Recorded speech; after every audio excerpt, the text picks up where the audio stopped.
Dear Papa Dudut, magandang araw po sa inyo. Ako po si Sabrina at matagal na po akong tagahanga ninyo. Nalaman ko po ang tungkol sa Barangay LS sa YouTube at mula noon ay palagi na ako nakatutok sa Barangay LS tuwing break ko. Isa nga po pala akong college student at gusto ko pong ikwento sa inyo ang mga naging karanasan ko sa buhay. Lalo na kung paano ko nakilala ang boyfriend ko na si Ben. Ang totoo po niyan, Papa Dudut, ay hindi ko akalain na magkakaroon ako ng boyfriend kasi hindi naman ako nagkakagusto sa mga lalaki na nasa palibot ko.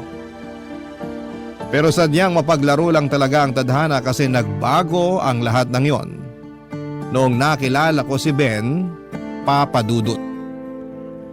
Nakilala ko po si Ben noong unang araw sa college. Marami sa mga kaklase ko ang excited sa unang araw ng pasukan at karamihan sa kanila ay mabilis nakipagkaibigan. Pero iba si Ben, sobrang tahimik niya at parang wala siyang pakialam sa paligid niya. Nakatambay lang siya sa upuan niya at nagsusulat ng kung ano-ano sa notebook niya. Aaminin ko po, ang first impression ko sa kanya ay medyo weird siya, parang may sarili siyang mundo at hindi siya nakikisama at nakikihalubilo. Pero Papa Dudut, hindi ko po maitatanggi na noong mga panahong yon ay crush ko talaga siya. Grabe, sobrang gwapo niya at maganda rin ang pangangatawan niya. Kamukhang kamukha niya talaga si Derek Monasterio, Papa Dudut. Ang sabi ko pa nga sa sarili ko noong mga panahon na yon na sayang naman at gwapo sana pero hindi naman nagsasalita. Pero hindi yon naging hadlang para kausapin at kilalanin ko siya. Siguro ay marami sa mga kabarangay ninyo ang magsasabi na napakaharot at napakalandi ko. Pero aminin ninyo, sigurado ako na may mga pagkakataon din sa buhay ninyo na naaakit kayong kausapin ng mga crush ninyo, hindi ba? Kasi ganon talaga yung nararamdaman ko noong unang nakita ko si Ben. At syempre hindi ko na po natiis. Pagkalipas ng ilang minuto ay ginawa ko na po ang unang hakbang at nagtangka akong makipag-usap kay Ben para mas makilala ko pa siya, Papa Dudut.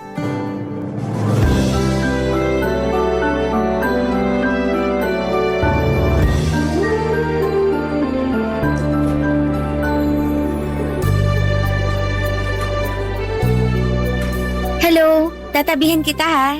Ako nga pala si Sabrina. Anong pangalan mo? Ako ba kinakausap mo? Eto naman patawa. Sino pa ba? Ikaw lang naman tong kinakausap ko. Sorry, ako nga pala si Ben. So nice to meet you, Ben. Alam mo, masaya ako na magkaklase tayo. Ano ba yung sinusulat mo sa notebook mo? Wala. Journal ko to.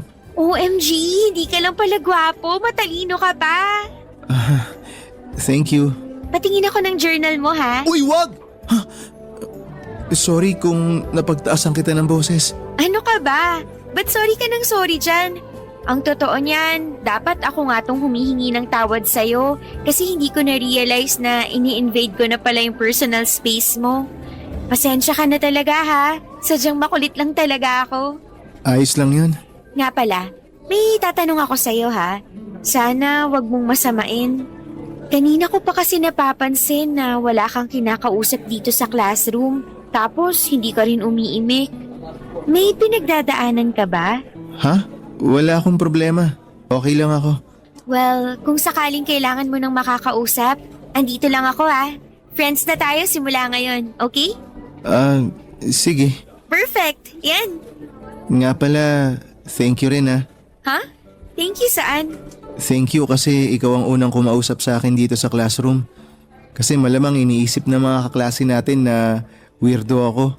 At sigurado ako na pinagtatawanan na rin nila ako. Uy, grabe ka naman sa sarili mo. Siguro may mga kaklase tayo na naninibago sa'yo kasi sobrang tahimik mo. Pero hindi ka naman siguro pinagtatawanan. Sabrina, may itatanong ako sa'yo ha. Sana magsabi ka ng totoo. Ano yun? Weirdo rin ba ang tingin mo sa akin? Tsaka pinagtatawanan mo rin ba ako kasama ng iba nating mga kaklase? Saan mo ba nakuha yung pinagtatawanan ka ng mga kaklase natin? Wala naman ako napapansin na pinagtatawanan ka nila. At isa pa, aaminin ko na medyo na-weirduhan ako sa'yo nung una kitang pinagmasdan. Pero kalimutan mo na yun. Pinagmamasdan mo ako? Oh my goodness, gaga ka talaga, Sabrina. Oo pinagmamasdan kita kasi aminin na natin, sobrang pogi mo tapos ang ganda pa ng katawan mo. Mahirap naman yatang paniwalaan yan. Bakit naman? Hindi ako naniniwala na may itsura ako. Kasi kung totoong may itsura ako, bakit hindi ako kinakausap ng mga kaklase natin? Eto ha, tatapatin na kita. Ang dahilan kung bakit walang kumakausap sa'yo, kasi hindi ka mukhang approachable.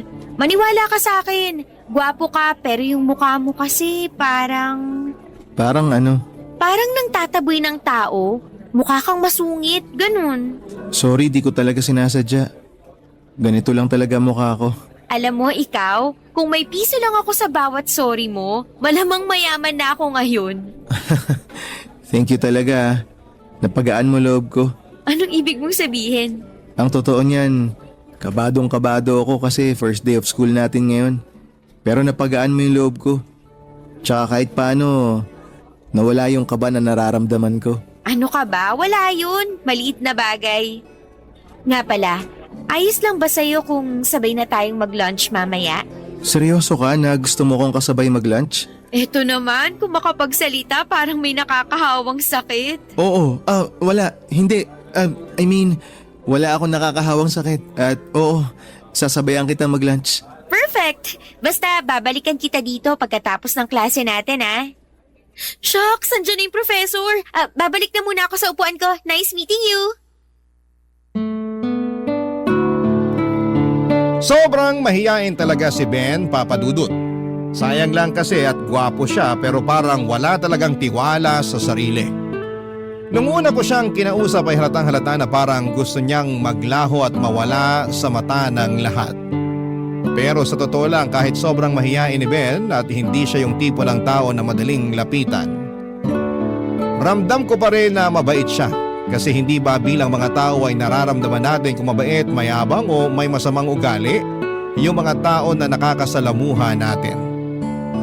Nang mga panahon na yon, oo mahihain si Ben pero talagang nararamdaman ko na busilak ang puso niya. Kaya naman tuwing nag-uusap kami ay okay lang sa akin na ako yung madaldal habang siya ay tahimik lang at nakikinig sa akin.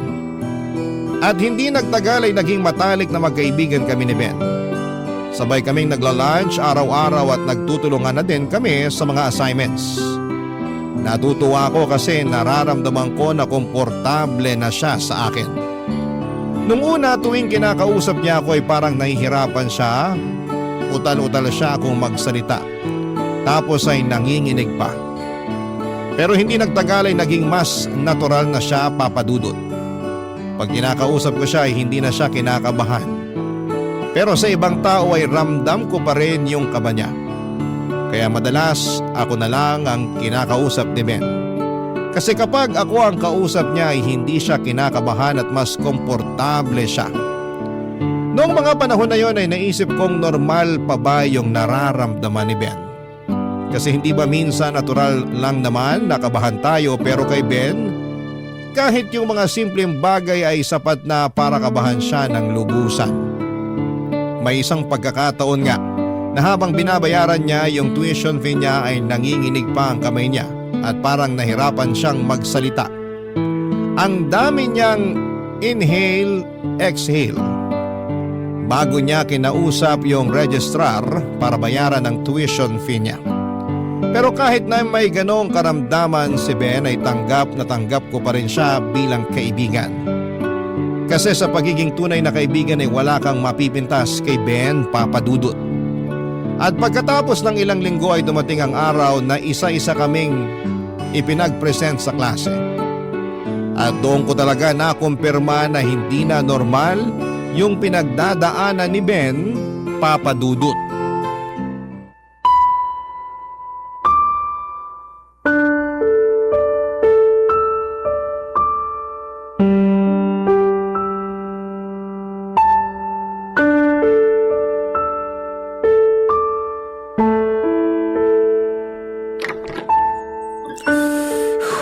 Huy, bakit ka naman lumabas ng classroom?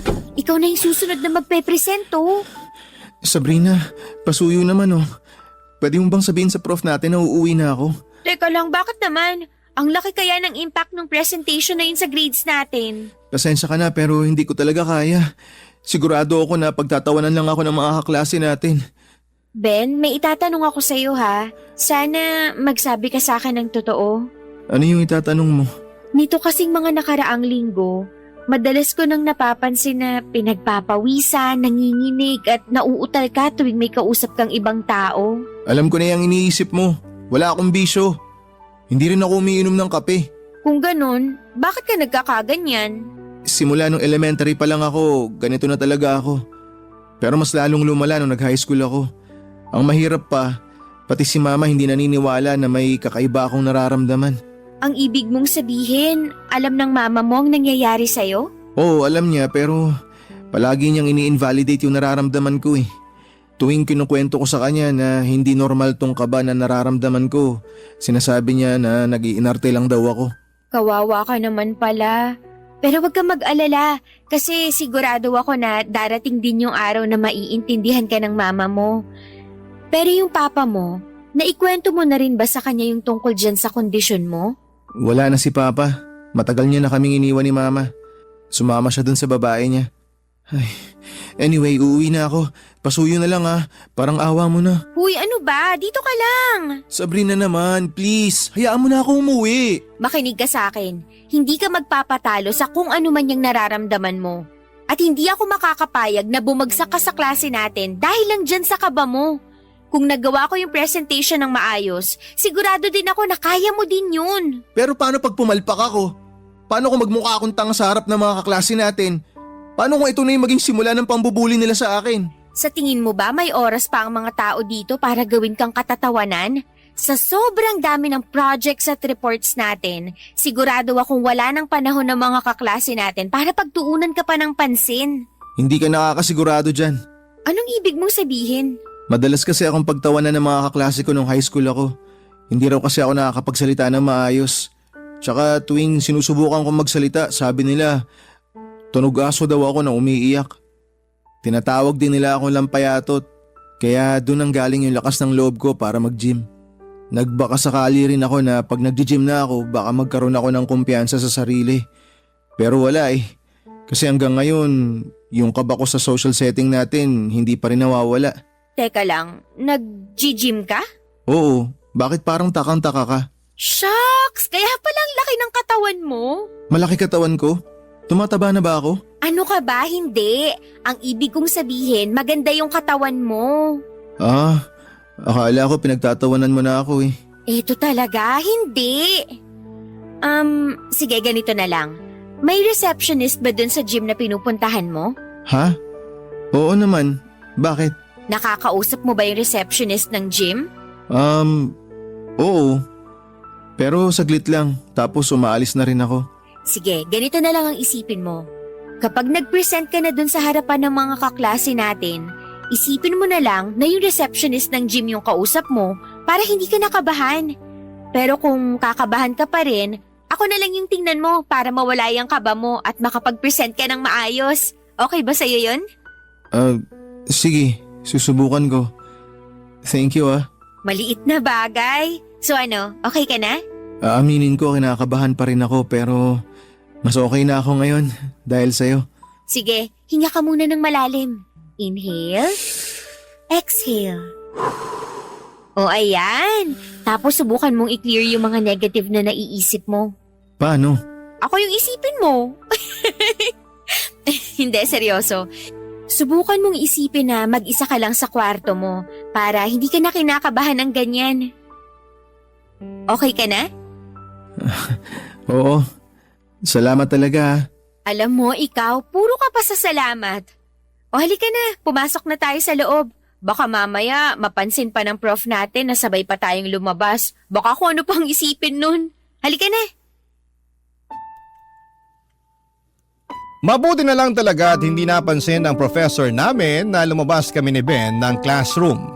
Kasi timing din na abala siya sa pag-grade ng mga presentations noong mga panahon na yon.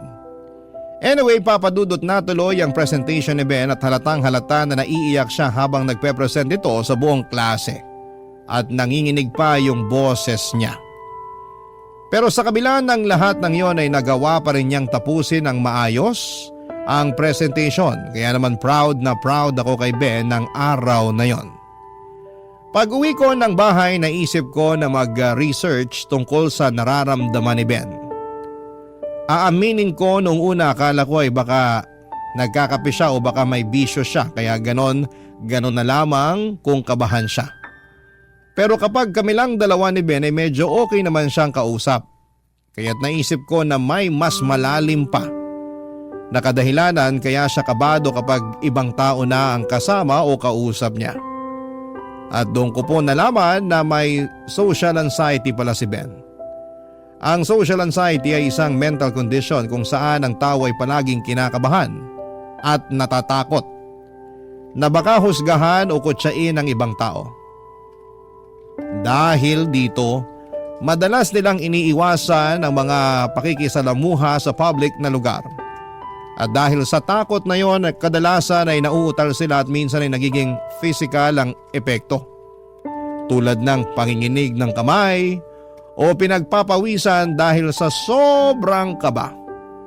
Base rin sa mga nabasa ko, ang social anxiety ay maaaring namamana o kaya naman ay dulot ng mga trauma o hindi magandang karanasan sa mga nakaraan. Noong nalaman ko ito ay lalo akong naawa kay Ben kasi nakikita ko sa mga mata niya na napapagod na rin siya sa kondisyon niya at bilang kaibigan. Ang magagawa ko lang ay damayan siya at suportahan siya sa mga ganitong pagkakataon.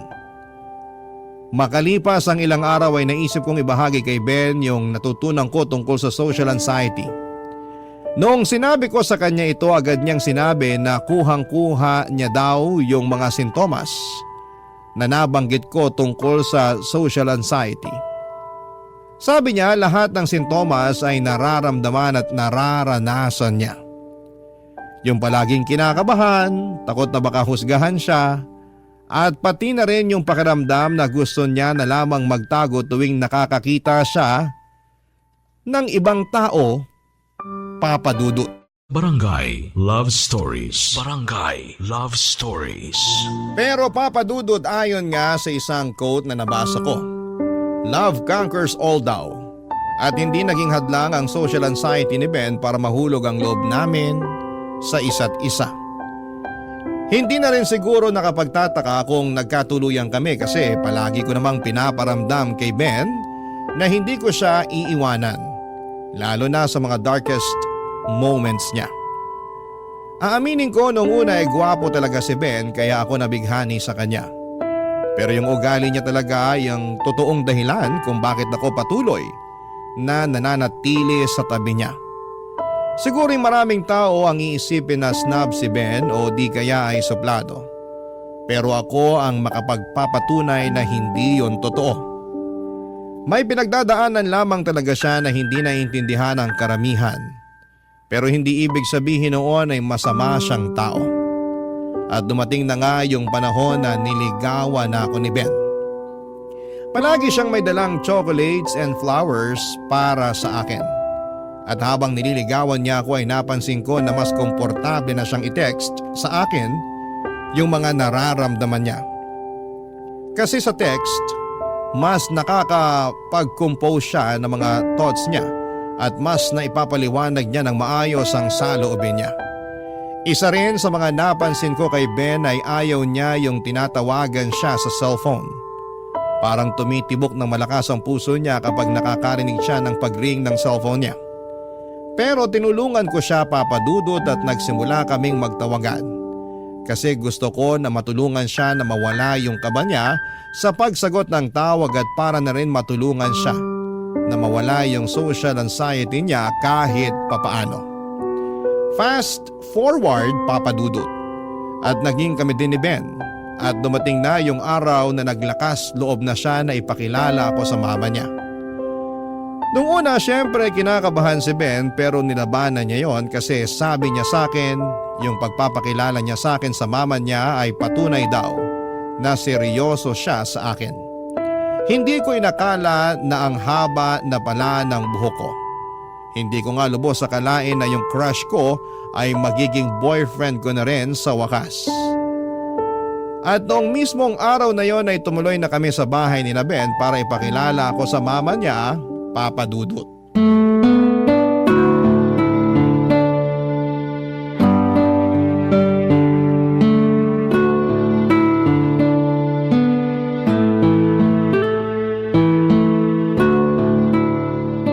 Grabe, babe! Mamimit ko na din yung mama mo sa wakas.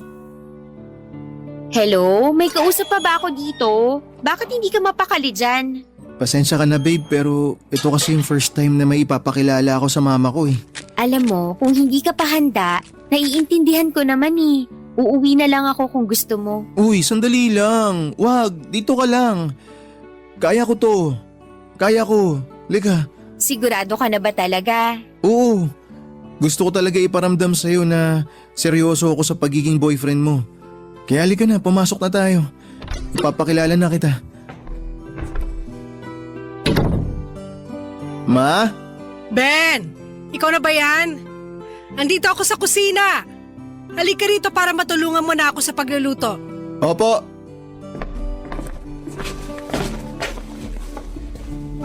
Ma, nga pala, si Sabrina. Ay, good evening po, Tita Cynthia. Good evening din sa'yo, Iha. Ben, siya na ba yung... Opo, ma. Siya po yung kinukwento ko sa inyo. Girlfriend ko. Kita mo na? O anong sabi ko sa'yo? Normal ka.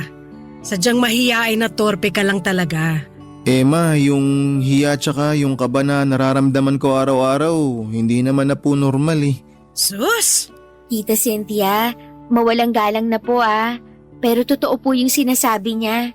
Araw-araw ko pong napapansin na grabe kung kabahan at tamaan ng nerbiyos itong si Ben. Sa katunayan nga, nag-research ako tungkol sa kondisyon niya at napag-alaman ko na may social anxiety siya. Social ano?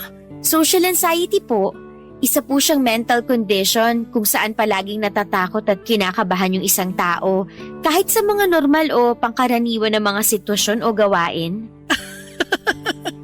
Sus, may doktor ka ba, Iha?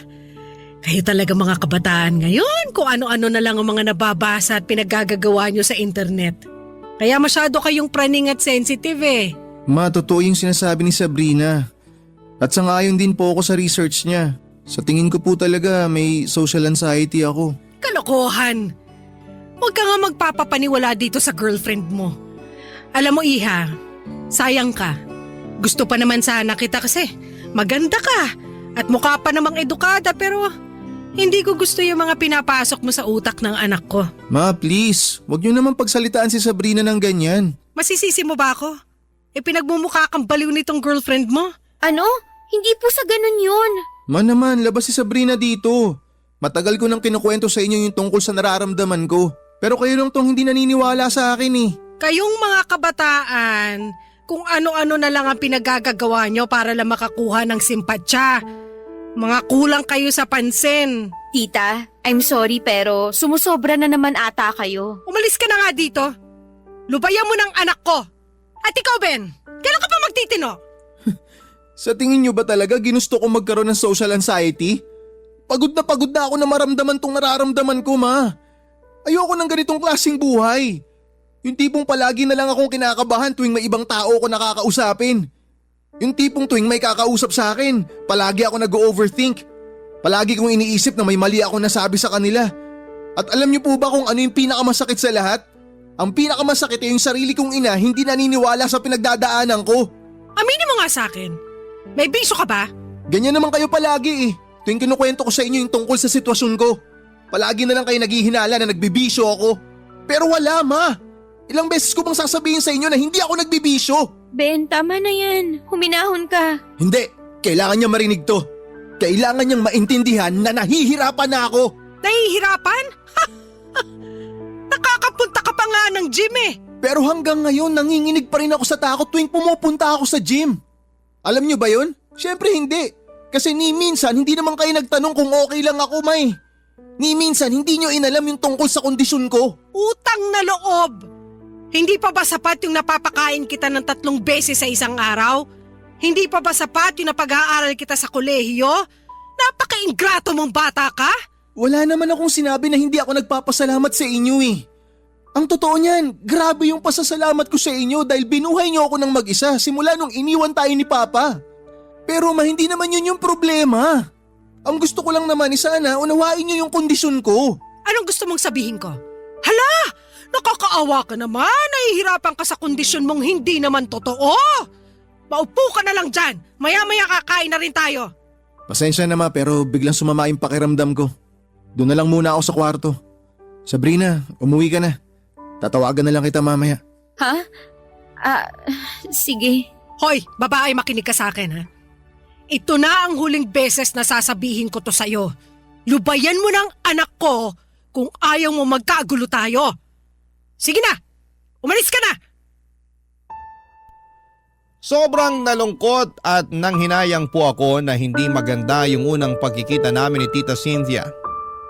Akala ko kasi magiging okay lang ang lahat, pero talagang totoo yung sinasabi sa akin ni Ben dati na hindi siya nauunawaan ng mama niya pagdating sa social anxiety niya.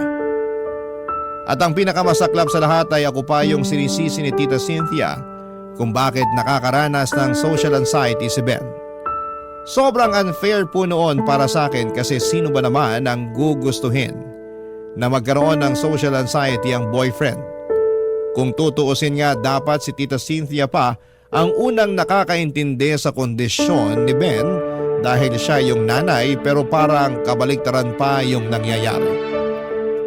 At noong nakauwi na ako sa bahay namin, agad kong tinawagan si Ben para kausapin at kumustahin siya.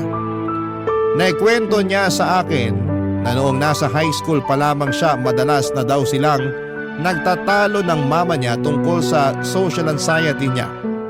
Pero hindi raw siya pinapaniwalaan ito. Pero kahit na hindi siya nauunawaan ng mama niya, nalagpasan daw ni Ben yung hirap na yon kasi may best friend siya noong high school na nakakaintindi sa kanya. Kaya lang noong pumanaw ang best friend niya noon, doon na talaga siya nawala ng kumpiyansa sa sarili niya. Pakiramdam niya daw na wala na talagang nakakaintindi sa kanya. Naku Papa Dudut, noong sinabi ni Ben na wala na raw nakakaintindi sa kanya ay parang nagulat ako.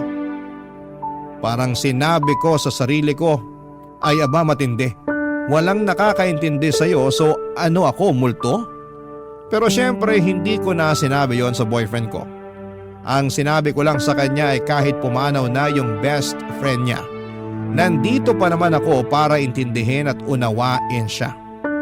Sabi ko sa kanya na hindi siya nag-iisa at mukhang nakikita naman ni Ben na hindi ko siya iiwanan sa mga darkest moments niya. Pero Papa Dudut, hindi ko talaga ina-expect na may darating pa na mas malalim na pagsubok. Isang araw matapos ang klase namin ay kinausap ako ni Ben, Papa Dudut. Sobrang seryoso ng tono ng boses niya noong araw na yon. At agad akong kinabahan kasi parang may gusto siyang sabihin na napakabigat. At doon na nga niya sinabi sa akin ang isang bagay na labis kong kinalungkot noong mismong araw na yon.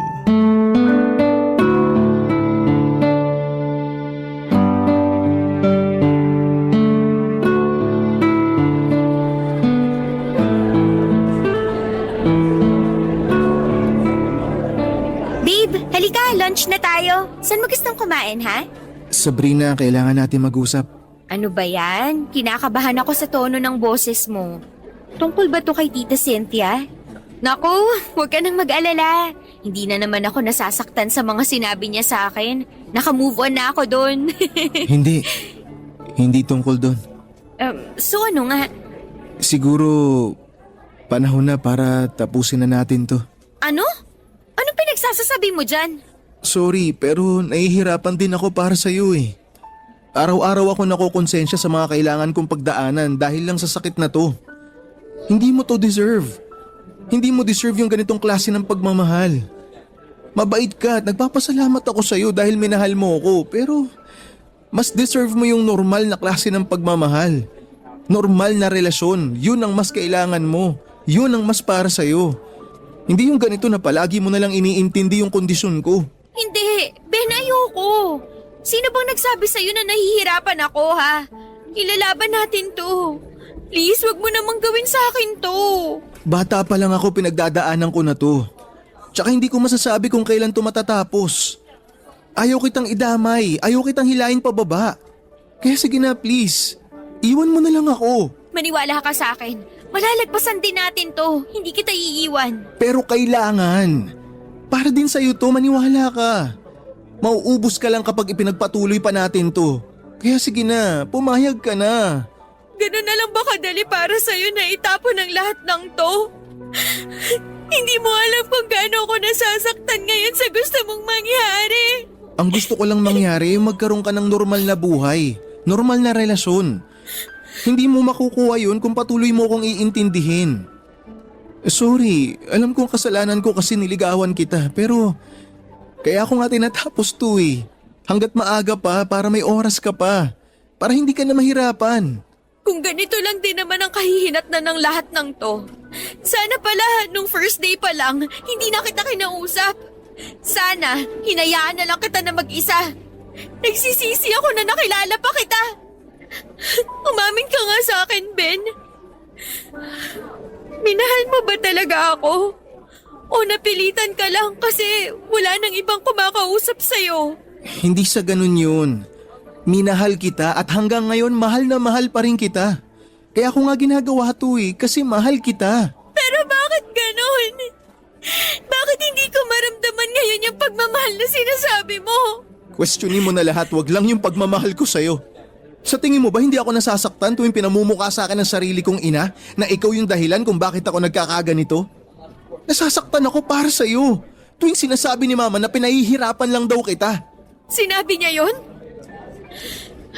Ben, hindi mo ba nakikita yung ginagawa ng mama mo? Pinaghihiwalay niya tayo. Alam mo sa sarili mo na hindi totoo yung mga sinasabi niya sa'yo. Oo, pero So bakit ka nagpapa-apekto? kasi may punto siya.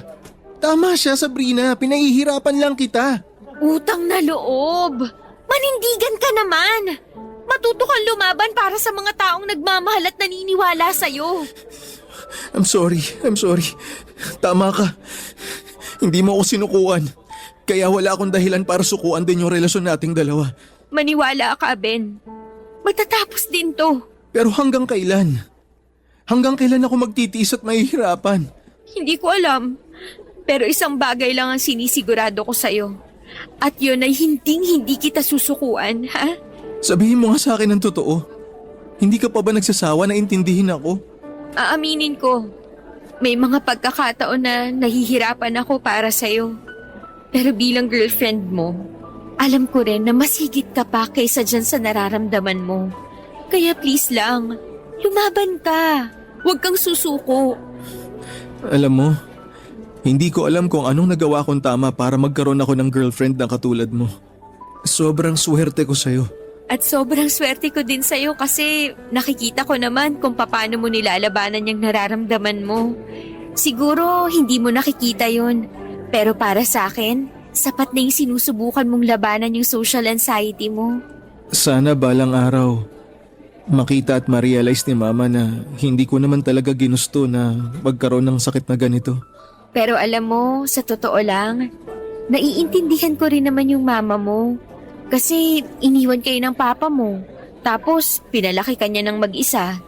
Kaya siguro para sa mama mo, sapat na yung napapakain at napapag-aral ka niya. At utang na loob ko yun sa kanya. Ang akin lang naman, sana maunawaan niya na may pinagdadaanan ako. Ang hindi ko pa maintindihan, ikaw ang sinisisi ni Mama kung bakit ako nagkakaganito. Ay, mama mo lang talaga ang makakasagot niyan. Pero wag mo na munang isipin yan.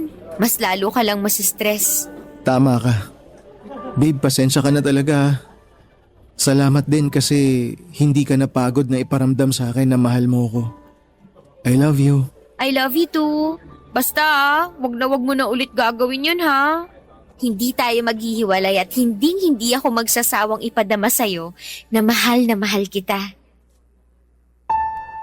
Mabuti na lang po talaga at nagkaayos kami kaagad ni Ben noong araw na yon. At kung sa tingin niyo po ay doon na natapos ang problema namin, mali po. Kasi isang araw noong wala kaming pasok ni Ben ay naisipan namin na mag-date at pumunta sa isang mall. Naisip namin na magandang pagkakataon yon para makapag-relax at magsaya. At noong nakarating na kami ni Ben sa mall ay bumili kami ng maiinom. At habang naglalakad kami, aksidente namang natapilok si Ben at natapon niya yung inumin namin. Agad na pinagtawanan siya ng mga tao na nakakita sa nangyari. Normally sa mga ganitong sitwasyon ay mabilis lang na makaka-move on yung isang tao, pero iba ang nangyari kay Ben pagkatapos noon. Sumama ang loob ni Ben at talagang dinibdib niya yung nangyari. Sobrang nahiya siya sa mga nangyari at noong nakalabas na kami ng mall, hindi pa rin niya naalis yung bigat na nararamdaman niya. Yun na po ata ang pinakaunang pagkakataon na nakita kong namumula ang mukha ni Ben ng sobrang tagal. Long story short ay nasira ang date namin at sa huli ay nag-decide kami na umuwi ng maaga. Grabe, Papa Dudut. Sobra po akong nangihinayang. Minsan na nga lang kaming lumabas para makapag-bonding tapos ganun pa yung nangyari.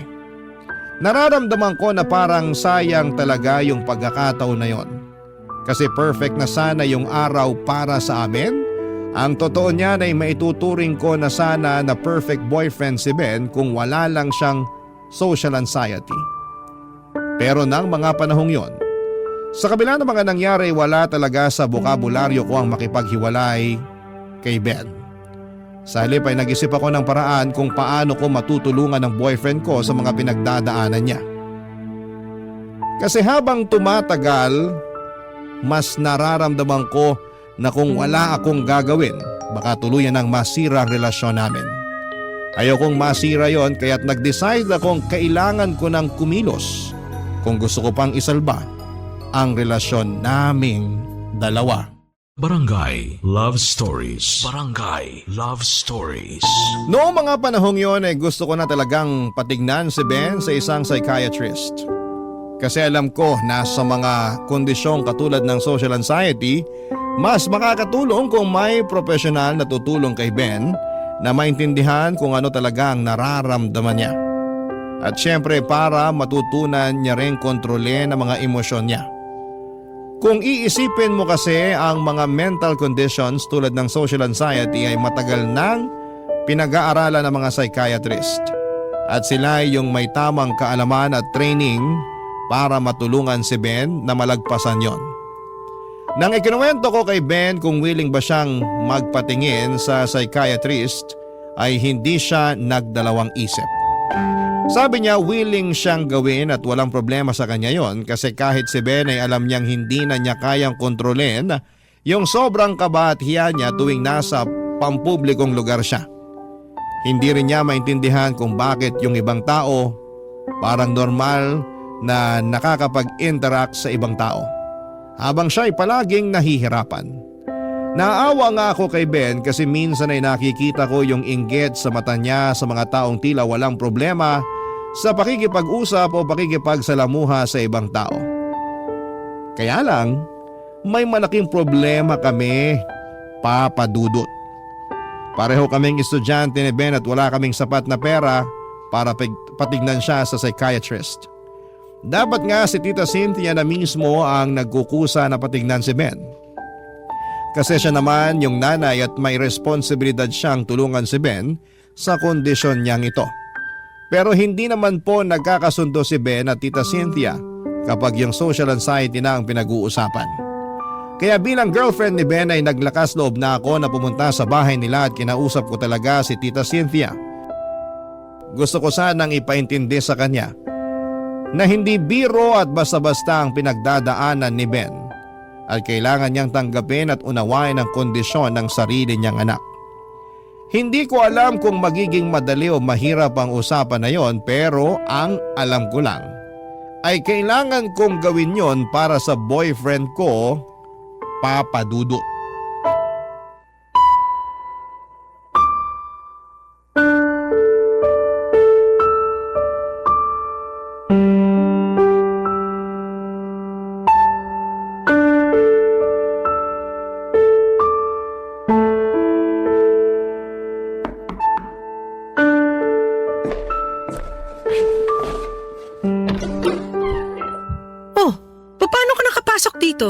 Pasensya na po kayo pero bukas po kasi yung gate niyo. Hindi ka pa pala hinihiwalay ng anak ko? Pwes natutulog pa si Ben. Sige na, umalis ka na. Kayo po talaga ang sadya ko dito. At ano naman ang kailangan mo sa akin? Gusto ko po sana kayong kausapin tungkol kay Ben. Ang lakas ng loob mo ah. Pero hanggang dyan ka na lang. Wag na wag ka magkakamaling pumasok sa bahay ko. Gaya nga ng sinabi ko, natutulog pa ang anak ko, mamaya mo na siya i-brainwash. Tatapatin ko na po kayo, Tita Cynthia. Pwede bang tigilan mo ng pagtawag sa akin ng tita? Hindi kita kaano-ano. Ang kapal din naman talaga ng pagmumukha mo para tawagin ako. Kailangan ho ng psychiatrist ni Ben. Ano? Pasensya na po kayo pero awang-awa na po ako sa anak ninyo. Sobrang nako-conscious na siya tuwing pinapalibutan siya ng ibang tao. At sa tingin ko, mas makakabuti kung patitingnan niyo siya sa isang psychiatrist. Psychiatrist? Hindi baliw ang anak ko, Sabrina. Kung may baliw man dito, ikaw yon. Kasi kung ano-anong pinapasok mo sa utak ng anak ko. Tita, magdahan-dahan po kayo sa mga sinasabi niyo. Hindi porket may pinagdadaanan ng mga katulad ni Ben, hindi ibig sabihin nun baliw na sila. Kailangan lang nila ng tulong para mas maintindihan nila yung nararamdaman at pinagdadaanan nila. Ikaw ang dahilan kung bakit may pinagdadaanan ng anak ko. Kung ano-ano mga sinasabi mo sa kanya kaya siya nasisiraan ng bait. Matagal na pong may pinagdadaanan si Ben. Kayo lang naman tong nagbubulag-bulagan sa hirap na dinadanas ng anak nyo. At bakit nyo po ba ako sinisisi sa nangyayari kay Ben? Sa tingin nyo po ba talaga ginusto ko na magkaroon ng mental health condition yung anak nyo? Aba malay ko! Hindi po ako nagpunta dito para makipag-away sa inyo. Pumunta po ako dito para makiusap sa inyo na patingnan nyo si Ben sa isang psychiatrist. Maniwala kayo sa akin, para din po to sa inyo. Alam ko na kung bakit ka nagkakaganito. Anong ibig niyong sabihin? Pinipilit mo na patignan yung anak ko sa isang psychiatrist kasi gusto mong pagkakitaan yung anak ko. Umaasa ka na ibibigay ko kay Ben yung bayad para sa psychiatrist nang sa ganon masalisihan mo ko. Tita, utang na loob. Wala akong ibang gusto kung hindi ang mapabuti si Ben. Mahal ko po yung anak niyo. Mahirap po bang intindihin yun? Oo! Kasi ikaw ang dahilan kung bakit nagiging baldado ang anak ko. Alam niyo po, no offense ha, pero mas naiintindihan ko na ngayon kung bakit may mga pagkakataong sumasama ang loob ni Ben sa inyo. Kasi ang kitid ng utak niyo, hindi kayo marunong umintindi. Ang kapal na mukha mo para pagsalitaan ako ng ganyan sa sarili kong pamamahay.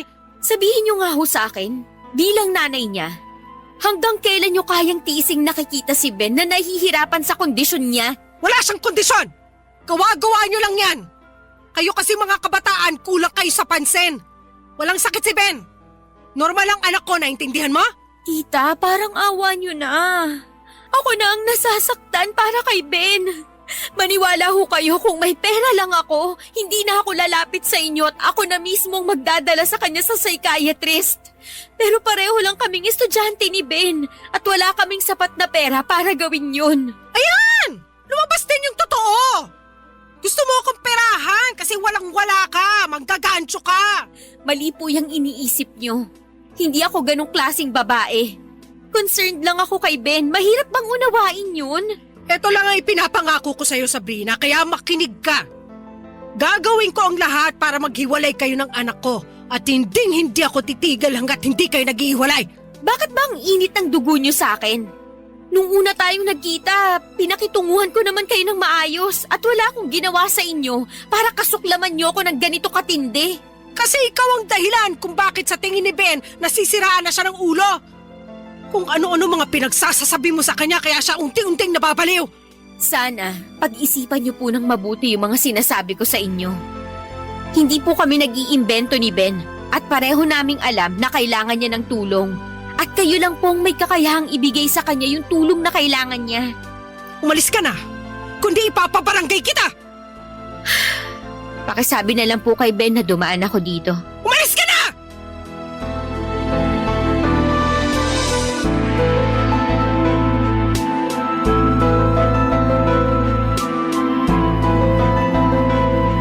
Ang hirap talagang ipagtanggol si Tita Cynthia ng mga panahon na yon, Papa Dudut.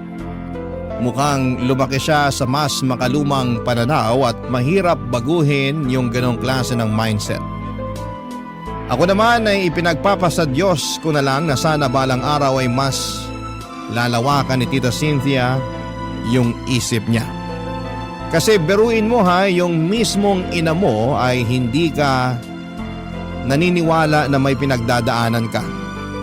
Ako ang nasasaktan para kay Ben tuwing naiisip ko si Tita Cynthia. Kaya masasabi ko na lamang talaga na sobrang swerte ko talaga sa mga magulang ko kasi kabaliktaran sila ni Tita Cynthia. Talagang maunawain ang mga magulang ko at palagi nilang inuunawa at inuuna ang kapakanan ng kanilang anak. Kaya siguro mahaba yung pasensya at pag-unawa ko pagdating kay Ben. Kasi pinalaki ako ng maayos ng mga magulang ko at tinuruan nila akong magmalasakit at magpakita ng pag-unawa sa kapwa. Lumipas sa mga buwan at pakiramdam ko ay parang walang pagbabago sa kalagayan ni Ben. Nakakaramdam pa rin siya ng matinding takot at kaba lalo na pag may mga kausap siyang ibang tao. Nakaramdam na po ba kayo ng kaba tuwing sasalang kayo sa mga job interview? O di kaya ay paparating na yung mataray at masungit ninyo na boss? Ganon ang klase ng kaba na nararamdaman ni Ben tuwing nakakakita siya ng mga tao. Pero syempre nandito naman ako para tulungan siya. Pero hindi naman sa lahat ng oras ay nandito ako para saluhin siya. Kaya sinabi ko din kay Ben na maghanap siya ng mga videos online na makakatulong sa kanya para malaman niyang hindi siya nag-iisa. At mabuti na lamang talaga at nakinig siya sa akin. At kitang-kita ko na patuloy niya pa rin na nilalabanan ang social anxiety niya kahit papaano. Pero papadudot isang araw habang nasa school ako ay nagtaka ko kung bakit absent si Ben. Kaya tinawagan ko si Ben. At laking gulat ko noong napag-alaman ko na nabangga si Ben ng isang motor habang naglalakad papunta ng school. Sobra akong nagpanik noong mga panahon na yon. At agad akong umalis ng eskwelahan para puntahan si Ben sa ospital, papadudot.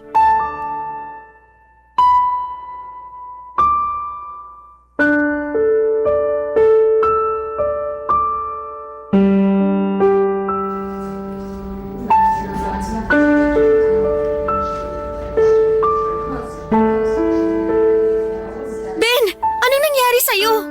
Mamamatay na yata ako, babe. Ano ka ba? Huwag ka nga magbiro ng ganyan. Eto naman, pinapatawa lang kita. Pwes hindi nakakatuwa yung biro mo. Alalang-alala ako sa'yo. Paano kung mas malala pa dyan ang natamo mo, ha? Huwag ka na mag-alala. Okay naman na ako eh. Mabuti na lang talaga hindi ganun kabilis yung takbo ng motor. Pero imamonitor pa rin daw nila yung paa ko. Medyo makirot pa rin kasi. Basta magpagaling ka lang dyan, ha? Yung ID mo nga pala, hawak nung isang nurse. Huwag ka na rin mag-alala kasi tinawagan na rin daw ng ospital yung emergency contact na nasa likod ng ID mo. Oh, ba't mukhang hindi ka masaya na nakaligtas ka? Bigla ko kasing naalala. Si Mama yung emergency contact ko. Paano si Mama? Naku patay. Siguradong pagagalitan ako nun. Ano ka ba?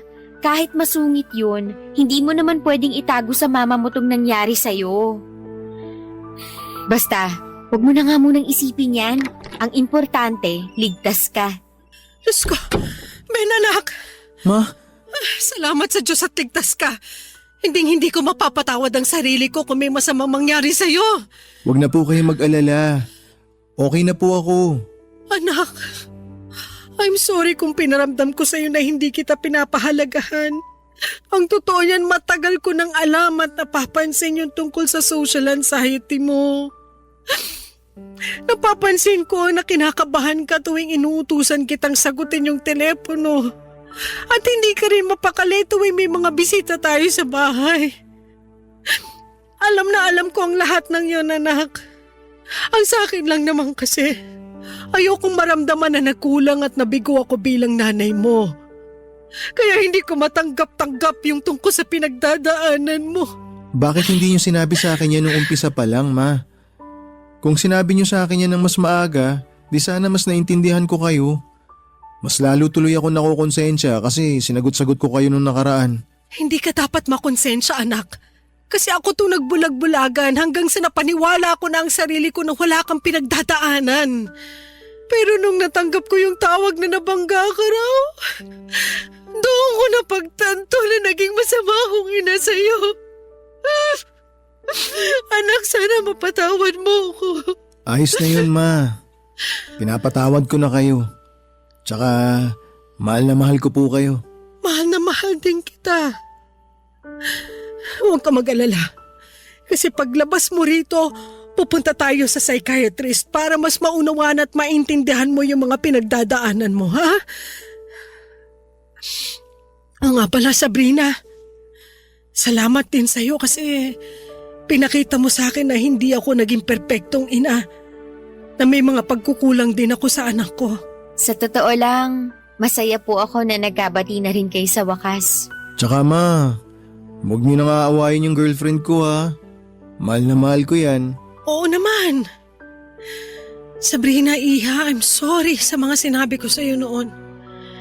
I'm sorry na nadamay pa kita sa mga pagkukulang ko sa anak ko. Wala na po yun. So, ibig sabihin po ba nito, pwede ko na kayong tawaging tita? Siyempre naman. Alam mo, sobrang swerte ng anak ko sa'yo. Bakit? Hindi ba maswerte si Sabrina sa akin? Ikaw talaga. Nga pala, huwag kang mag-alala kasi ako na mismo ang kakausap sa school tungkol sa nangyari sa'yo. Babe, thank you talaga. Nga pala, bakit ka nandito? Hindi ba dapat nasa school ka? Ibang klase ka rin ano? Sa tingin mo, hindi ako kakaripas sa pagpunta dito nung nalaman ko na nabangga ka ng motor? Naku anak, kung ako sa'yo, wag mo nang hihiwalayan tong si Sabrina. Seryoso ba kayo, ma? Parang kailan lang, tutol na tutol kayo sa relasyon namin, ha? Ano ka pa naman, nak?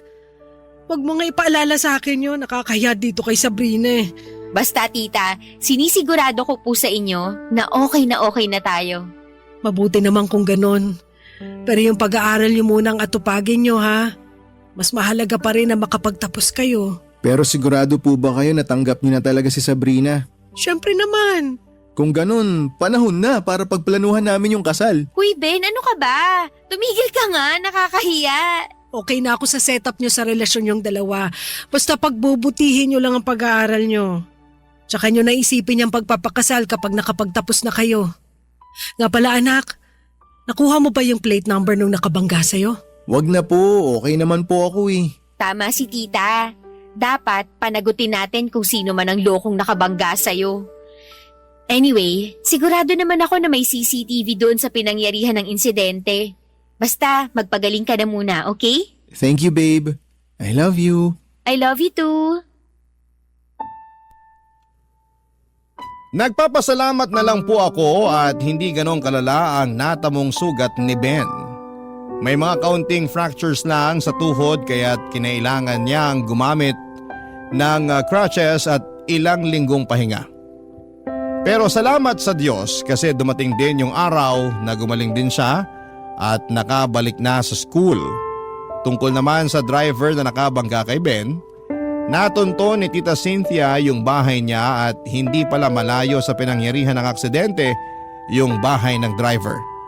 Nakipag-areglo na lamang yung driver kay Tita Cynthia at nagmakaawa ito na huwag na siyang kasuhan kaya pumayag na lang din si Tita Cynthia para matapos na ang gulo. At tungkol naman kina Tita Cynthia at Ben ay masaya kong sabihin na nagkaayos na talaga sila. Tuwing weekends ay nagsasama na sila sa pagpunta sa psychiatrist at kitang-kita ko na nag-improve na ang social skills ni Ben.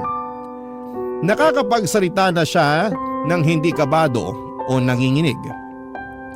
Talagang malaking tulong ang medication at counseling na natatanggap ni Ben mula sa psychiatrist. At kami naman ni Tita Cynthia ay okay na rin. Tanggap na niya ako bilang girlfriend ni Ben at wala na akong mahihiling pa. Pero ipagdarasal ko pa rin na sana tuloy-tuloy na ang pag-i-improve ni Ben. Para po sa mga nakakaranas ng social anxiety dyan, gusto ko lang pong sabihin na hindi kayo nag-iisa. At maraming tao ang handang umunawa at magbigay ng suporta sa inyo.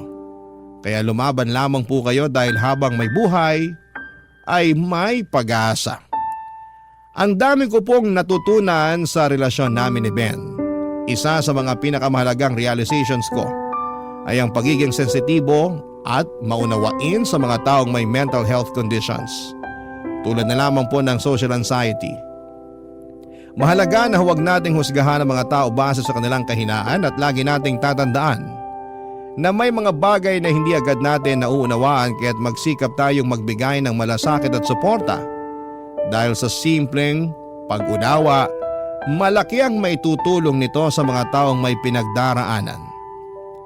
Dito ko na po tatapusin ang kwento ko, at kapag nakapagtapos na kami ng pag-aaral at dumating na yung oras na nagpakasal na kami ni Ben, ay susulat pong muli ako sa inyo. Papa Dudut, maraming salamat po sa oras na nilaan ninyo sa liham ko. Ang inyong forever kapuso at kabarangay, Sabrina. Dear Papa Dudut, ako nga po pala si Risha, 18 years old at lumaki sa poder ng aking ama na 45 years old. Mag-isa niya akong tinaguyod, kahit ang hirapan ng buhay. Hindi niya sinukuan ang pagiging ama sa akin, kabaligtaran naman yon sa aking ina. Hindi ko na nakilala po ang aking ina at sanggol pa lamang ako noong iniwan ako ng aking ina kay tatay. Naging ina at ama tuloy si tatay sa akin. Hindi na siya nag-asawa pa. Sa akin niya ibinuhos ang buong buhay niya. Kaya palagi kong pangako na babawi ako sa kanya. Oras na makahanap ako ng magandang trabaho na maayos ang pasahod. Kasi lahat ng kailangan ko ay binigay ni tatay. Alam kong madalas na siyang nagkakasakit para lamang buhayin ako, Papa Dudut, pero hindi niya yon pinapakita sa akin. Lagi niyang inuuna ang kailangan ko. Hindi ko na nga maalala kung kailan siya huling bumili ng gamit para sa sarili niya. Ang mga napaglumaang damit ng mga kakilala namin ang siyang pinagtitiisan niya. Isa lang ang sapatos niya. Kahit naghihingalo na at rugby lang ang pinagsasalba niya. Lagi kong sinasabi sa kanya na unahin na niya ang pagbili ng sapatos. Pero sabi niya hindi naman daw kailangan dahil mas komportable siya sa tsinelas kapag nagtatrabaho. Mabuti na lamang at pinapayagan siya sa trabaho na magtsinelas. Naputol kasi ang ilang daliri sa paa ni tatay. Hindi naman siya nagkukwento tungkol doon. Kaya naisip ko na baka naaksidente siya sa trabaho. Awang-awa ako kay tatay, kaya madalas ang hiling ko tuwing kaarawan ko ay mabigyan siya ng magandang buhay. Kaya lang sa aking debu ay may iba akong hiniling, Papa Dudut.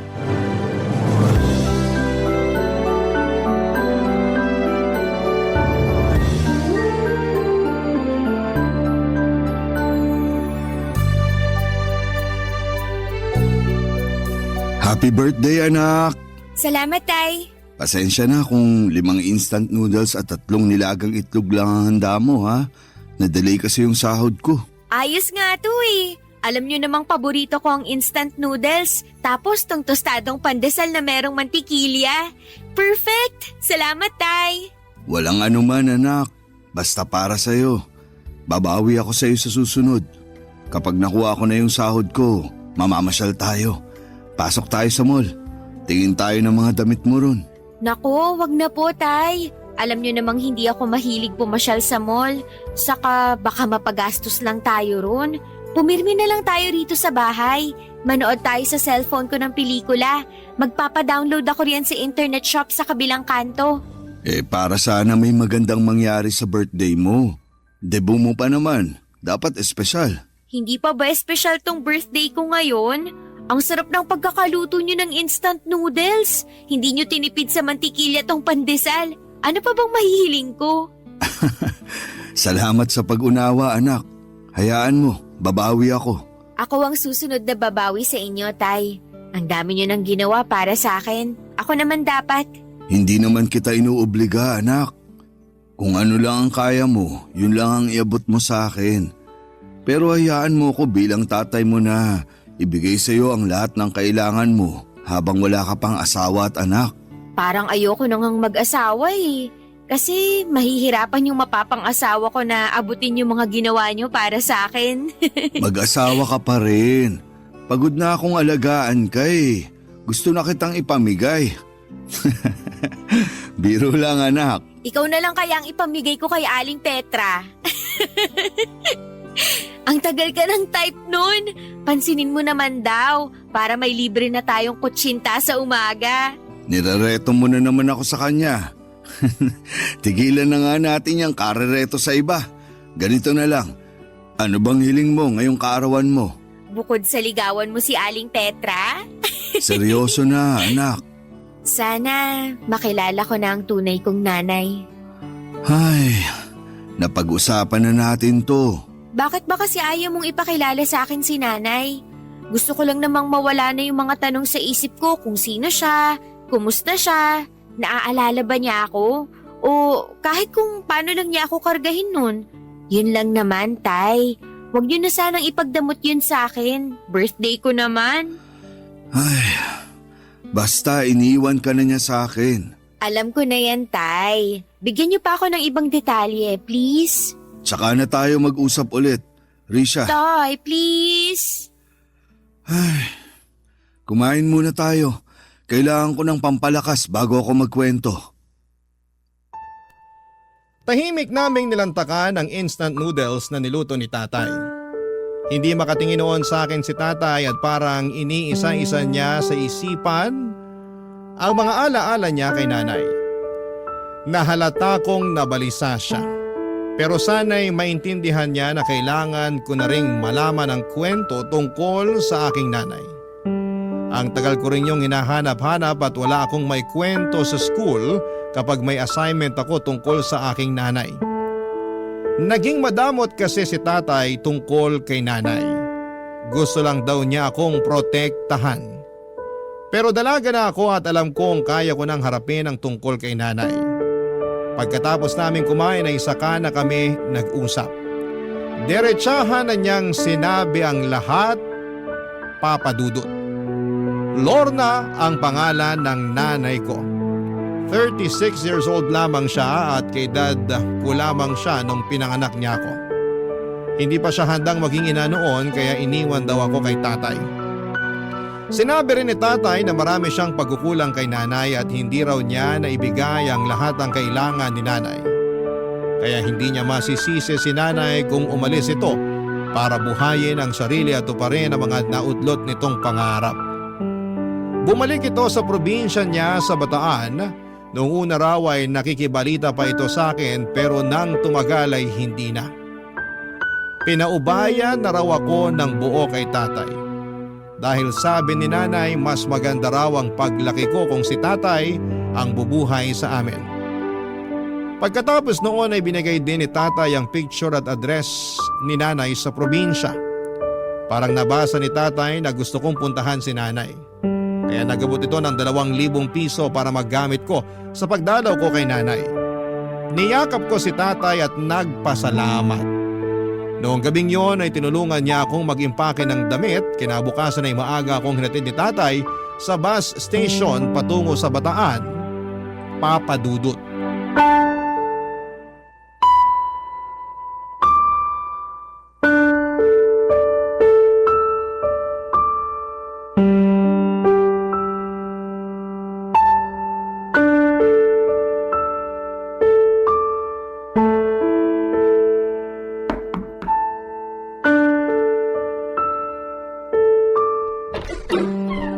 Magandang araw po. Kayo po ba si Lorna? Ako nga. Sino ka? Ako po si Risha. Ikaw ang... Ako ang anak niyo. Paano... Birthday ko po kahapon. Ang tinatanong ko, paano mong nalaman kung sino ko?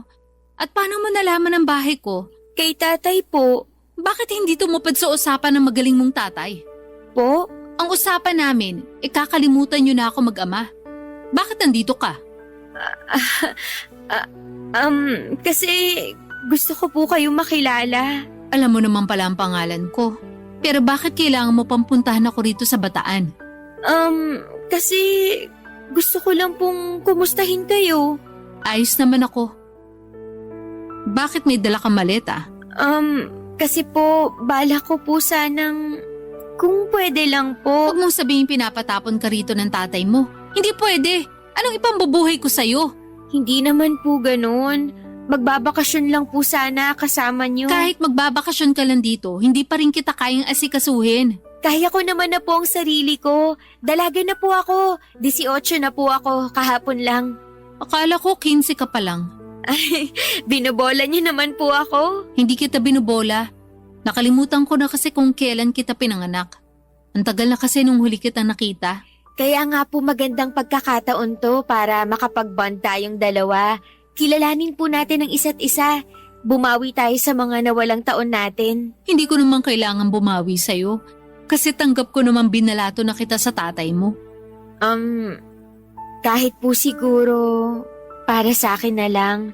Regalo niyo na po sa birthday ko na makasama kayo. Tapos na birthday mo, di ba? Kahit ilang araw lang po ako rito. Maaasahan niyo naman ako sa gawaing bahay.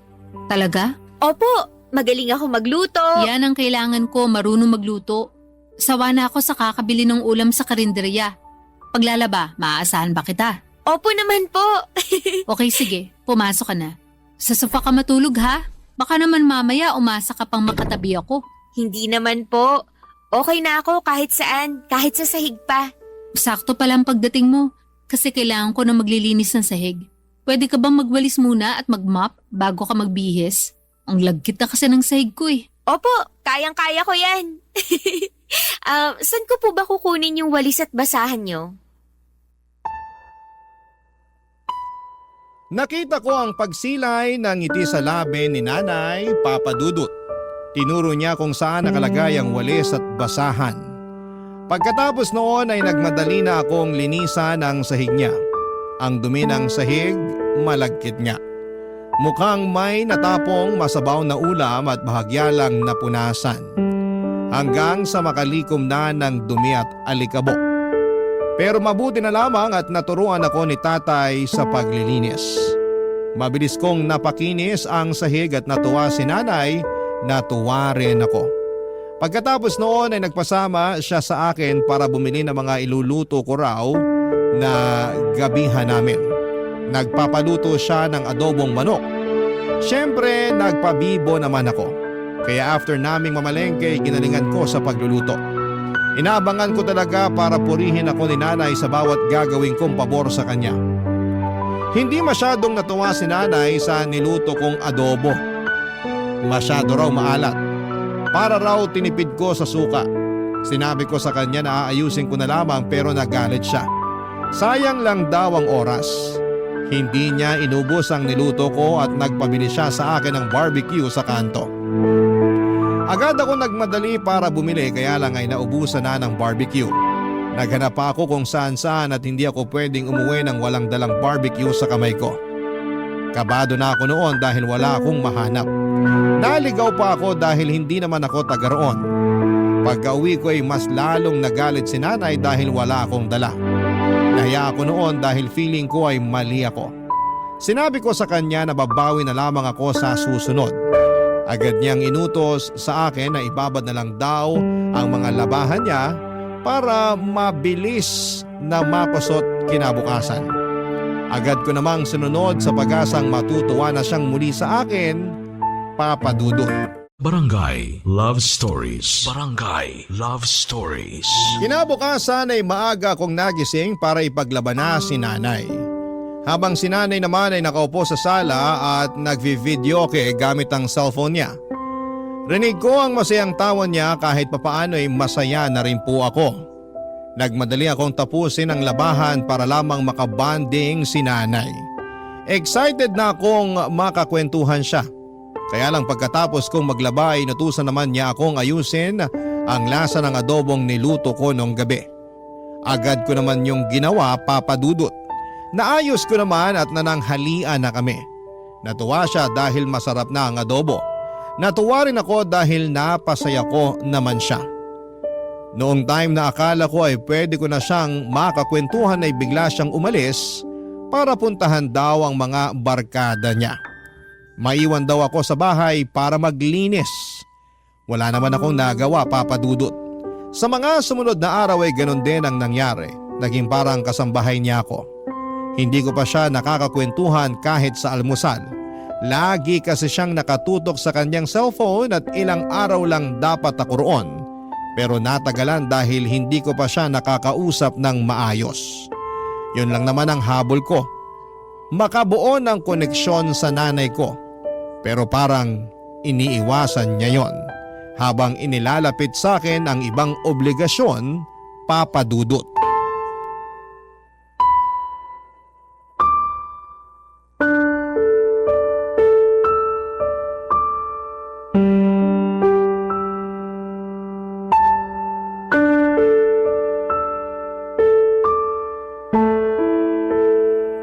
Ano ba namang buhay to? Ay nako, Nay, okay lang po kayo? malamang hindi. Nakita mo nagdadabog na nga ako rito. Meron bang masaya nagdadabog? Sorry po, nagtatanong lang naman ako. Ako ang magtatanong sa'yo. Anong balak mo? Balak po saan? Kailan ang alis mo rito?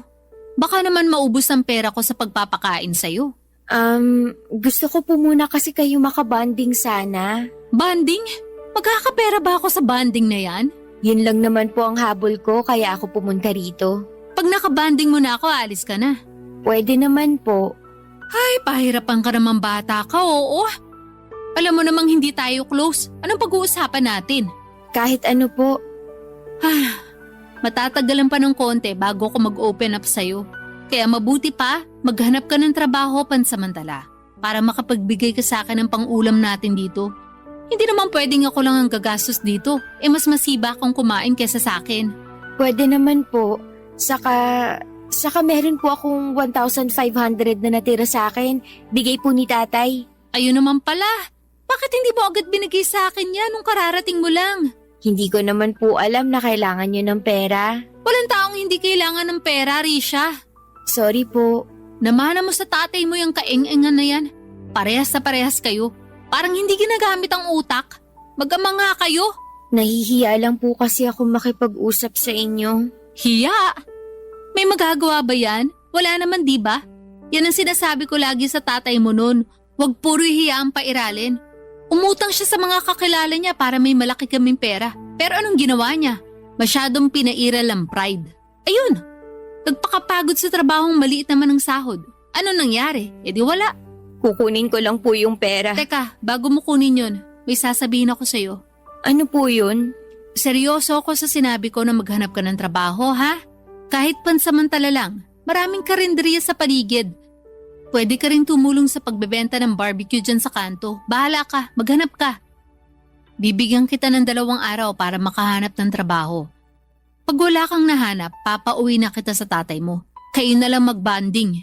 Opo, gagawan ko ng paraan. Dapat lang, hindi naman pwedeng umasa ka lang sa akin. Hindi naman po. Tsaka yung tatay mo, kung hindi naman yan tangat kalahati, papapuntahin ka rito ng 1,500 lang ang baon mo. Nag-iisip ba siya? Alam niyang hihingi ako ng pera para ipangkain sa'yo. Hindi ba niya naisip yun? Wala pa po kasing sahod si tatay. Yung 2K na inabot niya sa akin, galing pa yun sa ipon niya para sa pangpaaral ko. 2K pa lang inabot sa'yo. Bakit sinasabi mong 1,500 lang? Ang bata mo pa pero marunong ka ng kumupit. Pinamasahe ko po yung 350, saka po pinambili ko ng bracelet niya yung 150. Anong bracelet? Regalo ko po sa inyo, yung iniwan ko sa tokador niyo sa kwarto, yung may puso po at angels. Ah, yun ba? Ano ba yun? Akala ko may nakaiwan. Tinapon ko na. Nasaktan ako ng laitin ni nanay si tatay. Nasaktan din ako ng baliwalain niya ang bracelet na regalo ko sana para sa kanya. Pero hindi ko yon pinahalata at nagpaalam ako sa kanya para kunin na lamang ang 1,500 pesos. Pero bago ko yon gawin ay pumasok muna ako sa banyo para umiyak. Tahimik kong iniyak ang mga masasakit na salita ni Nanay Papa Dudut. Naghilamos ako pagkatapos para hindi mahalata na namumula ang mga mata ko. Nagmadali na rin ako lumabas ng banyo para kunin naman ang 1,500 at iabot kay nanay. Mabilis niyang kinuha yon at umalis ng bahay. Mamamasyal lang daw siya. Ako na raw muna ang bahalang mag-ayos sa bahay. Sumunod naman ako at pagkalinis ko ng bahay ay lumabas ako. Sinunod ko ang bilin ni nanay na maghanap ng trabaho. 2 araw lang kasi ang palugit niya bago ako pauwiin kay tatay. Halos makaawa na ako sa kantin sa isang elementary school para magtrabaho roon pansamantala. Pinayagan naman nila ako pero sobrang baba ng sahod. Kinagat ko pa rin kesa naman sa wala. Nagsimula na ako magtrabaho roon kinabukasan. Arawan naman ang sahod kaya naiuwi ko kaagad kay nanay ang pinagpaguran ko. Pero hindi pa rin siya masaya, Papa Dudut. Lagi siyang nakasimangot tuwing inaabot ko ng buo ang 250 pesos na sahod ko kada araw. Nung una'y nagdadabog lang siya pero noong tumagal ay hindi na niya nakayanan pa. Sinabi na niya sa akin ang sama ng loob niya sa liit ng sahod ko, Papa Dudut.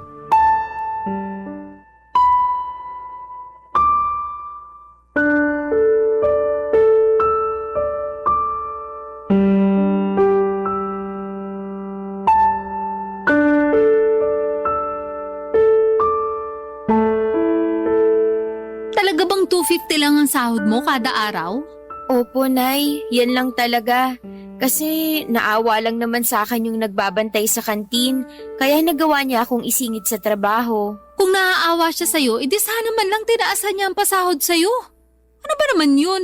Hayaan niyo po, susubukan kong maghanap ng ibang trabaho. Dapat lang. Kulang tong 250 sa ating dalawa. Alam ko naman po. Baka naman hindi totoong 250 lang ang sahod mo, ha? Ano pong ibig niyong sabihin? Baka kako kinukupitan mo lang ang sahod mo. Baka 400 talaga pero binabawasan mo para pangluho mo. Hindi po, Nay. Talaga? Susugod ako sa kantin para magkaalaman na. Ano, gusto mo? Opo, kahit pumunta pa kayo bukas, hindi po ako nagsisinungaling. Mali po yun. Ay nako, mana ka talaga sa tatay mo. Puro na lang kabutihang asa lang inuuna. Alam ba niyang hindi na mabubuhay sa panahon ngayon ng puro kabutihan lang? Ang dami na masasamang tao na umaasenso. Dapat gumahay na kayo sa kanila. Ang hirap pong sikmurain yun. Kesa naman sikmurain tayo dahil sa gutom. Mamili ka. Babawi na lang po ako sa inyo sa susunod. Sa day off ko po, maghahanap ako sa bayan ng trabaho. Kailan ang day off mo? Sa Sabado hanggang Linggo po ng tanghali. Sa hapon po kasi kailangan na naming mag-ayos ng mga paninda sa kantin at… Hindi ka pwedeng pumunta sa bayan ng Sabado. Kailangan mo maglaba ng mga damit ko. Nasa labahan pa lang isusuot ko next week para sa outing namin ng mga kabarkada ko. Unahin mo yun, ha? Pero paano po yung paghahanap ko ng trabaho? Gawin mo pagkatapos mo maglaba. Kung alanganing oras ka na matatapos maglaba, agahan mo na lang gumising kinabukasan. Dapat madaling araw pa lang nasa bayan ka na para mag-check ng mapapasukan trabaho. Piliin mo yung stay-in, ha? Stay-in? Oo, para makabawas ng gastusin dito sa bahay. Pero paano po tayo makakapag-bonding, Nay? Ito naman, puro banding ang alam. Mabubuhay ba tayo ng puro banding lang? Akala ko po kasi magbabonding na tayo kapag nakahanap na ako ng trabaho. Sa liit ng sahod mo, aasa ka pa ng banding sa akin? Ayoko nga. Paano po kung wala akong mahanap na trabaho sa bayan? Pag-iisipan ko kung kaya ko pa matiis ng 250 na sahod mo. O baka pauwiin na rin kita sa tatay mo. Kailan po ako pwedeng bumalik dito? Ha? Bakit ka pa babalik? Para po maging close na tayo. Ngayon pa nga lang hirap na ako makisama sa'yo kasi nagiinit ang dugo ko sa mga kapalpakan mo eh. Babawi po ako sa inyo, Nay. Hindi na po ako papalpak sa susunod. Siguraduhin mo lang kasi tinapon ko na ang tatay mo sa kapalpakan niya noon. Huwag mong hintayin na ganun din ang gawin ko sa'yo ngayon.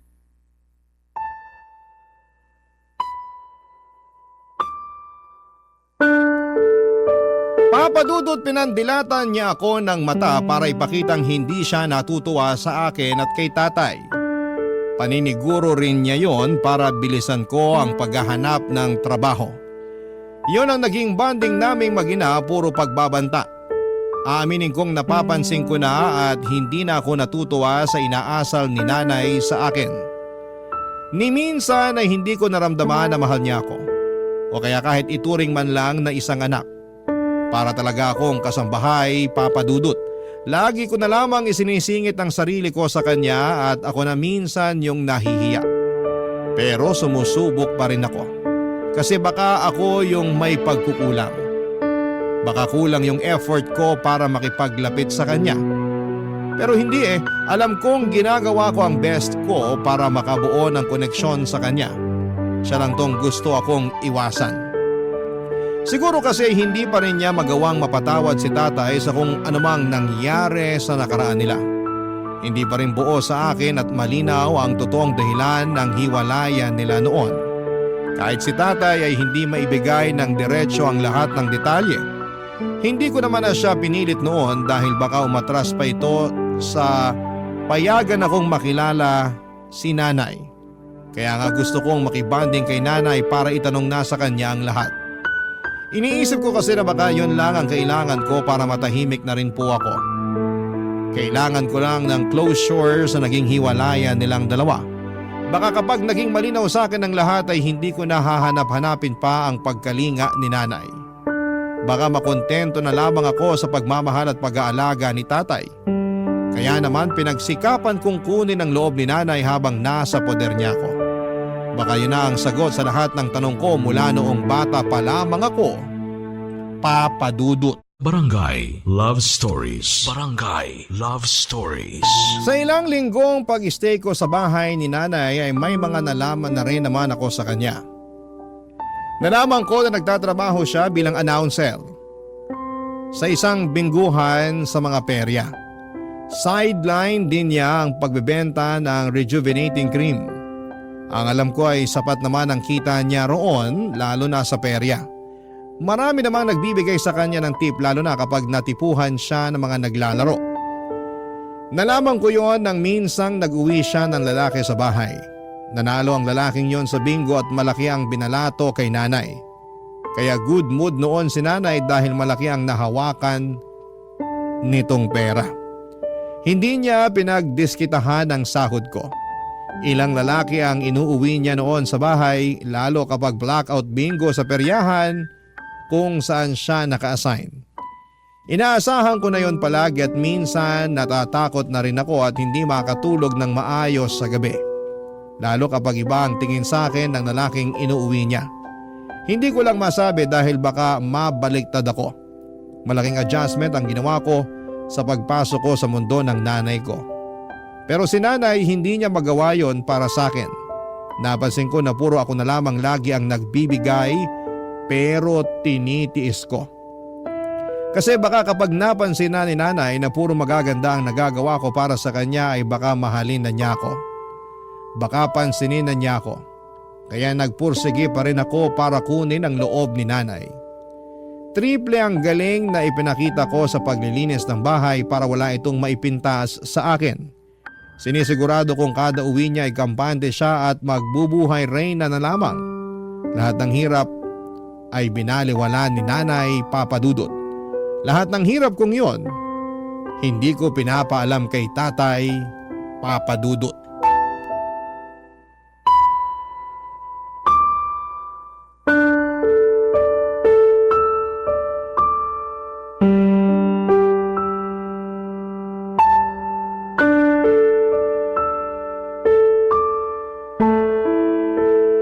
Tay, hello po! Hello, anak. Kanina pa ako tumatawag sa'yo ha. Nag-alala ako kasi hindi ka sumasagot. Pasensya na po, Tay. Nabisi lang kasi. Ang daming customer sa kantin. Kantin? Ay, hindi ko pa po pala nasabi sa inyo. Nagtatrabaho po ako sa kantin ngayon. Ha? Paano ang pag-uwi mo rito kung may trabaho ka na riyan? Pansamantala lang po ito, Tay. Para may maibigay ako kay nanay. Anak, pinilit ka bang magtrabaho ng nanay mo? Hala si tatay. Hindi po ha. Akala ko lang kasi. Ayaw nga ni nanay na magtrabaho ako eh. Nahihiya siya kasi gusto niya siyang bumuhay sa akin dito. Eh sabi ko, kawawa naman si nanay kung puro siya na lang. Kaya naghanap din ako ng sideline. Alam mo, Tay, ayaw nga tanggapin ni nanay yung inaabot kong sahod eh. Pero pinipilit ko kasi nga gusto kong makatulong sa kanya. Paniguradong natutuwa na sa'yo ang nanay mo niyan. Nakikita niyang responsable kang anak. Opo nga po eh. Lagi po niyang sinasabi sa akin yun. Mabuti naman kung ganun. Para naman hindi nakakahiya sa kanya. Baka kasi isipin niya, hindi kita napalaking maayos.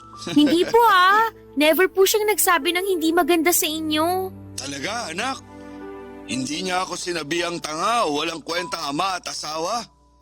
Hindi po. Hindi po talaga. Mabuti naman kung ganon. Siguro, napatawad na niya ako sa lahat. Napatawad po saan? Alam mo na siguro yon. Ay, hindi naman ako iiwan ng nanay mo kung hindi ako nagkulang, hindi ba? Sayang lang kasi at hindi ako nakapag-aral. Kaya hindi ako nakakuha ng magandang trabaho para masustentuhan ko lahat ng kailangan ng nanay mo noon. Sa tingin niyo po ba dahil doon kaya kayo iniwan ni nanay? Oo, kasi yun naman ang nasabi niya sa akin nung iniwan ka na niya sa poder ko. Kaya hindi ko na rin siya inabol noon kasi klaro sa akin na hindi ako ang tamang lalaki para sa kanya. Ayoko namang ipagdamot sa kanya yung tsansa na may makilalang lalaki na kayang ibigay sa kanya ang lahat. Kasi hindi ako yun eh. Hindi po totoo yan, Tay. Kita niyo ngang naibibigay niyo ang lahat sa akin. Hindi na nga kayo nakakapagbigay sa sarili niyo eh. Puro ako na lang ang iniintindi niyo. Kasi sa'yo ko na lang binubuhos lahat ng mga hindi ko nagawa at naibigay sa nanay mo noon. Maswerte pa rin si nanay kasi kahit papano, sinubukan niyo namang ibigay sa kanya ang lahat. Baka hindi lang talaga naging sapat para sa kanya. Baka nga. Anak, may tatanong ako sa'yo. Ano po yun, Tay? Huwag mong sasabihin sa nanay mo, ha? O sige po, ano po ba yun? Meron na ba siyang boyfriend o asawa? Naku, single na single, Tay. Wala nga po ako nakikitang lalaki na dinadala niya rito sa bahay. Puro lang siya trabaho. Career woman talaga. Bakit niyo po natanong? Wala naman. Ewan ko ba? Parang sa mga kwento mo kasi tungkol sa kanya. Nagkakaras ulit ako sa nanay mo. Pero wag mong sasabihin, ha? Naku, nakakahiya. Uy, kinilig naman ako ron, Tay. Sige, ganito na lang. Ako ang magiging tulay niyo para magkabalikan. Naku, wag na. Tsaka ang dami nang nangyari sa nakaraan namin na hindi maganda. Kaya... Pero sa tingin mo may pag-asa pa kaya ako sa nanay mo?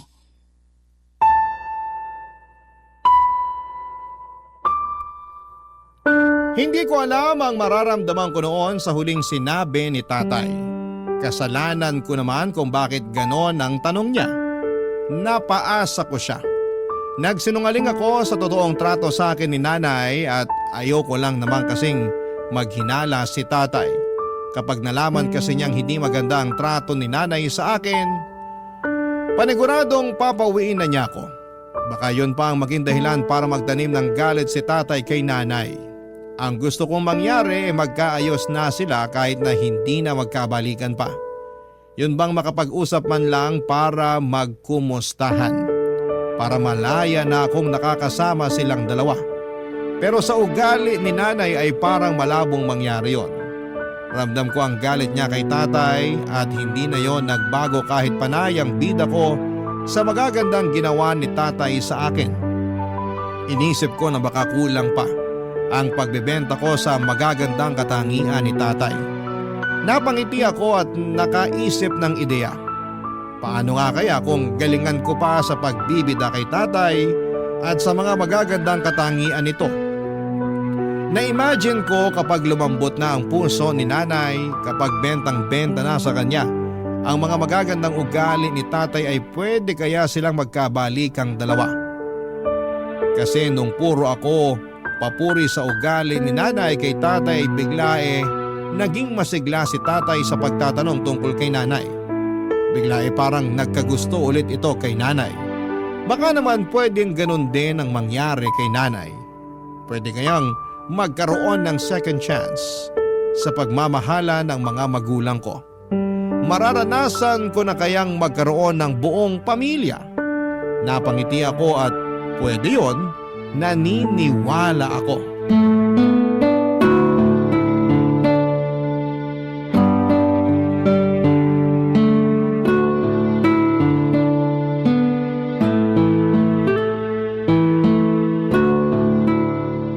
Risha, Nay?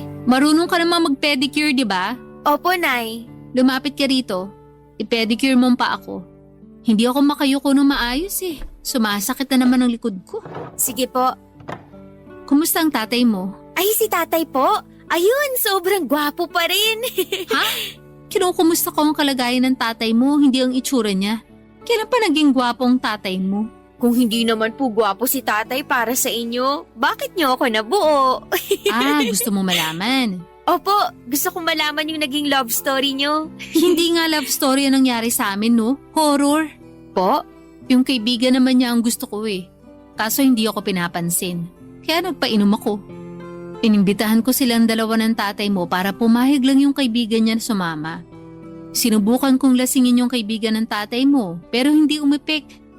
Kaming dalawa ng tatay mo ang nalasing at yun na. Nabuntis na po kayo nun? Oo. Yan ba ang love story na inaasahan mo? Akala ko kasi magkarelasyon na kayo nung nabuo niyo ako. Yak! Bakit ko naman papatulan ng tatay mo? Nakita mo naman ang itsura niya, di ba? Tapos hindi pa nakapag-aral. Pangit pa ng trabaho. Bakit ako magtitiis dun? Pasalamat siya wala akong ibang mapuntahan kaya nagtiis ako makisama sa kanya hanggang mailabas kita. Pero wala eh. Ayoko talaga. Nakakasuka makisama sa kanya. Alam po ba to ni tatay? Una pa lang naman alam niya na hindi ko siya gusto. Siya tong patay na patay sa akin. Ilang beses ko nang sinabi sa kanya na ang trip ko ay yung kaibigan niya. Pero mapilit siya. Feeling ko nga'y sinadya niyang lasingin ako para madali niya. Kaya hindi ko pa rin siya mapatawad sa pagkakabuntis siya sa akin eh. Tsaka kung alam mo lang na, aray Risha! Lintik kang bata ka! Balak mo bang putulin ang mga daliri ko sa paa? Tulad ng ginawa ko sa tatay mo ha? Kayo po ang pumutol sa mga daliri sa paa ni tatay? Bakit? Hindi pa nagkukwento yung tatay mo sa mga nangyari noon ha? Kapagod! Ako pang inasahan niya magkwento sa nakaraan namin? Aray! Sinasadya mo na yatang paduguin ng daliri ko eh. Ano bang problema mo? Aray, Nay! Hindi niyo naman po kailangang manipa. Buisit ka eh. Parang gusto mong patayin lahat ng kuko ko sa paa eh. Tumabi ka nga dyan. Lalakad ako.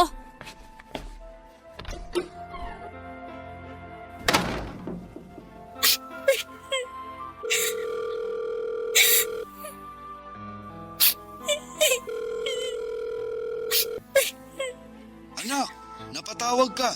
Hello, Tay. Okay ka lang? Hindi po, Tay.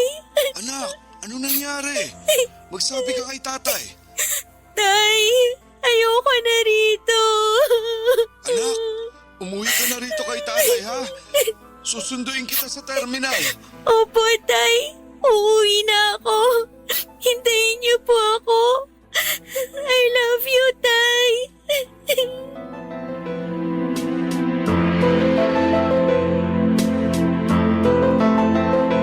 Halos malunod ako sa iyak at sama ng loob. Hindi ako makapaniwala sa mga nalaman ko na ibinunyag ni nanay. Yun ang huling chance ang ibinigay ko kay nanay at hindi ko na kaya. Hindi ko maintindihan kung bakit ganon kasama ang turing niya sa akin. Pero naiintindihan ko na ang lahat. Pati ang nakaraan nilang dalawa ni tatay at kung bakit hindi sila nagkatuluyang dalawa. Doon ako nagkaroon ng closure. Mabilis kong kinuha lahat ng mga gamit ko at umalis ng bahay ni nanay. Hindi na ako nagpaalam pa sa kanya. Nagmadali ako nagpunta sa terminal at mabuti na lamang at meron pa akong natirang 400 pesos para pamasahe pa uwi kay tatay. At makalipas ang ilang oras, nadatnang ko na si tatay na nag-aabang sa akin sa terminal. Nagmadali akong pinuntahan siya at niyakap. Hindi na ako aalis pa sa piling ni tatay at hindi ko na pipiliin na hanapin ang mga sagot sa mga katanungan sa aking nakaraan. Si nanay na mismo ang nagbigay ng madilim na kasagutan sa lahat ng yon. Tinanggap ko yon para mas madali na siyang talikuran. Oo at nanay ko siya. Pero hindi siya naging ina sa akin. At mula noon ay tuluyan ko nang sinarado ang libro ko sa kanya. Tapos na ang role niya sa buhay ko. Salamat na lamang sa kanya dahil nagkaroon ako ng chance na maging ama si tatay na naging ama at ina ko.